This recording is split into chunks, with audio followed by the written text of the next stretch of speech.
man. He turned it out. Would y'all put your hands together for Mike Tyson? He turned it out.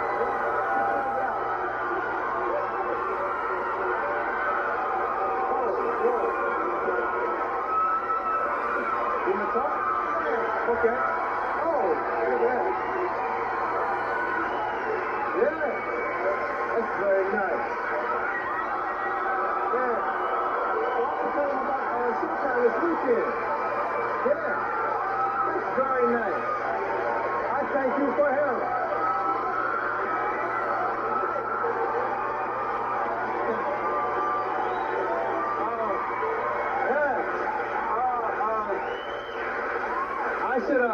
I should throw this out at you real quick. On Showtime Saturday night, they're going to repeat the fight. That's Saturday the 23rd of March, 10 p.m. All time zones, right? Yeah. Check your local listing or call Showtime. And it's also on Wednesday. They're going to do it. You don't even know, see? I'm a fan. I know. It's Saturday and it's Wednesday on Showtime. If you got a moment, we should sit and talk because it looked like they might want to hear what you have to say.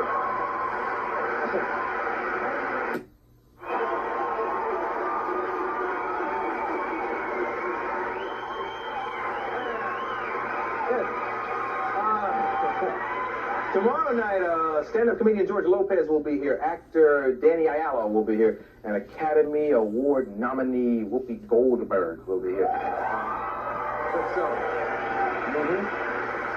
This man is a superstar in the world of wrestling. And Sandy, you found that clip, right?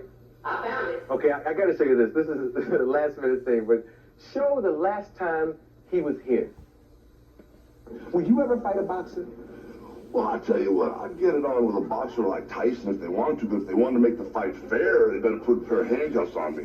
You know, Tyson's got them gloves, you know, and I get all these other things, all other parts of the body to use. I can take him down, put him in a hammer lock, a wrist lock, a leg lock.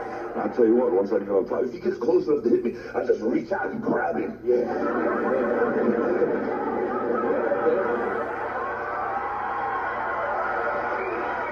The Hulkster, Hulk Hogan. All right, fans, welcome back to Guardian of Chaos, the YouTube channel. Here for Chaos Corner. Of course, I'm going to do the voiceover. We don't want to get any copyrights or screw with the algorithm. Now, you know YouTube's been all over my sack, my jockstrap, if you will, so I have to do these voiceovers. Thank you to my moderators, Austin, Nance, and the OTS Tribal Queen. Sit back and relax and watch some history on Chaos Corner. Drop an elbow on that like button. Would you like to talk about that clip we just saw? Well, sure, I would. Mike Tyson and I, yeah. We got something in common, you know. Mike and I talked about this thing, you know, and everybody's interested. What would happen if Mike Tyson and Hulk Hogan were to lock up? So what's going down at WrestleMania 7 is Hulk Hogan's going out to get the WWF title, Arsenio.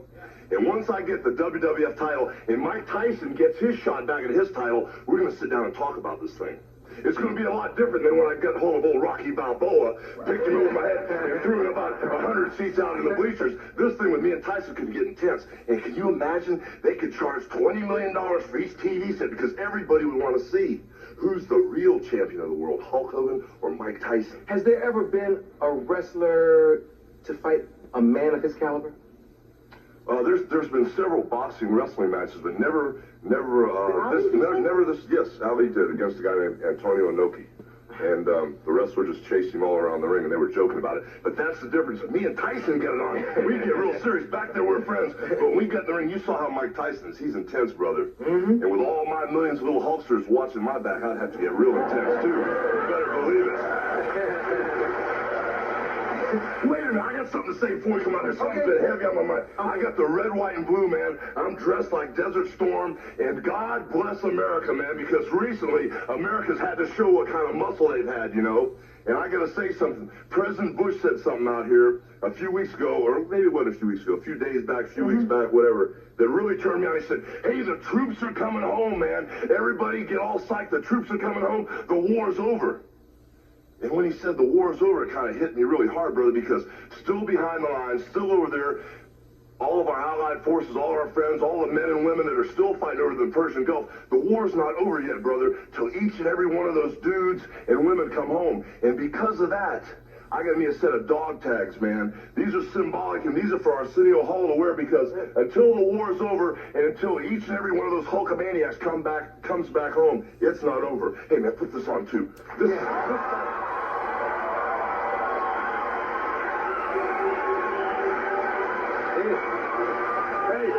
right here.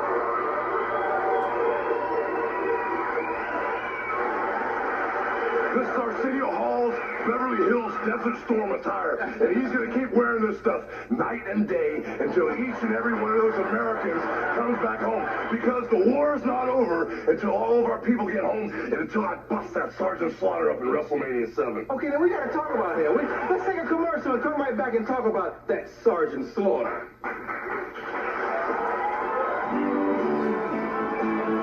All right, fans, Guardian of Chaos, the YouTube channel, here to avoid all the fucking copyrights. So let's stay tuned, huh?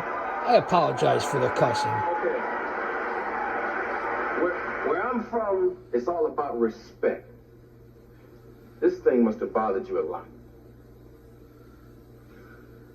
Well, it did, and it's like, I've got a whole really big following of little Hulkamaniacs, man, and the image of Hulkamania, the mystique of Hulkamania, what it stands for is impeccable. I'm just the man. I get as close to it as I can, man. I make mistakes sometimes, but this image of Hulkamania, the training, the saying your prayers, eating your vitamins, and believing in yourself is impeccable. And there aren't that many role models or heroes in the world today that you can look up to. But this image of Hulk Hogan, man, Hulkamania is unbelievable. So when all these little kids see somebody like Sergeant Slaughter, who has a choice, do I want to wrestle as a good guy or bad guy, or what type of character do I want to be? And he decides to go that far to burn a poster of Hulk Hogan, a t-shirt or whatever. The little Hulksters, they look at this thing like he's burning the red, white, and blue, man, And that's that same type of thing, So now that Hulkamania is on a roll again, I got a chance to be the first man ever to get the WWF title for the third time. I got a new movie coming out, man. I got the Humanitarian Award for the DARE project, this year. And I'm really snowballing, man. And for him to do something like that, that's just like putting fuel on the fire, because not only is he going to step in there with Hulk Hogan, brother, he's going to step in there with the whole American nation and God Almighty, brother, and he can't beat that in WrestleMania 7. No matter what happens, whether you're there, whether you're in my corner, whether all these people come here, watch your pay-per-view, man, because I'm telling you right now, there's no way he's going to beat Hulk Hogan in WrestleMania 7 with all the momentum I've got going, especially with a cheap shot, man. Okay, now this thing is going to be here in Los Angeles, and I hear it's sold out, but we can watch it on King Vision? No, not King Vision, man. Your local pay-per-view companies, man. Yeah. You can call them up and get WrestleMania 7, and that's what it's all about. I told all my little Hulksters, man, I do a lot of work like with the DARE Foundation that you work with, Starlight Foundation, Make-A-Wish, and sometimes you got to tell them good things, especially when, they're not going to be around too long. I say, hey, little Hulkster, man, someday we're going to wrestle, man. I don't know what your schedule is. I got to go to New York, Tokyo, Japan, Africa, Asia, and all points in between. But someday we're going to be in heaven together, man. I know we're going to be booked in that same town in heaven. And when I come to heaven, you and I are going to wrestle for the WWF title. So I kind of boxed myself in, I made this promise to all these little teeny Hulksters that aren't here anymore, man. They're already waiting on me. So Sergeant Slaughter, what you going to do, brother, when the largest patriots in the world destroy you in WrestleMania 7? See, I'm already booked. That's why I got to win this title, man. I already got commitments. Yeah. Didn't Sergeant Slaughter hurt somebody real bad? Hacksaw or somebody? Yeah, he jumped on Hacksaw's back, and I was standing in the back getting my hair blow dried, not a hair missing, not a hair out of place, trying to get it perfect, to go out there. And Hacksaw was getting jumped on by Sarge, so I made a little appearance there, tried to save him. I got my butt kicked, too. But that's all going to change in WrestleMania 7. Yeah, I hope so, man. I hope you get busy. I will. You don't like this guy, do you? Nah, not really. I don't like what he stands for, man. There's other ways to go, man. He didn't have to burn the Hulkster t-shirt, the Hulkster poster, man, and call all my little Hulkamaniacs or Pukemaniacs. He could have lightened up a little. Yeah. Oh, wow. Isn't there something going on where the loser has to retire? Oh, that's the Macho King, man. That's the Macho King. He's wrestling the Ultimate Warrior. And the man that loses that match, his career's over. Serious stuff, man. No more groceries. Are you serious? Or will they figure out some way to, you know? Well, I wish they'd work something out, man. You know, I can have a day off every once in a while, but I'm telling you, the way it's going, one of these guys is going down. Wow. Okay, well, check out pay-per-view. This man and the sergeant will be getting it on. And thanks for stopping by, man. Thanks for the Hey, man. Beverly Hills Desert Storm. You got it. You got it. Thank you.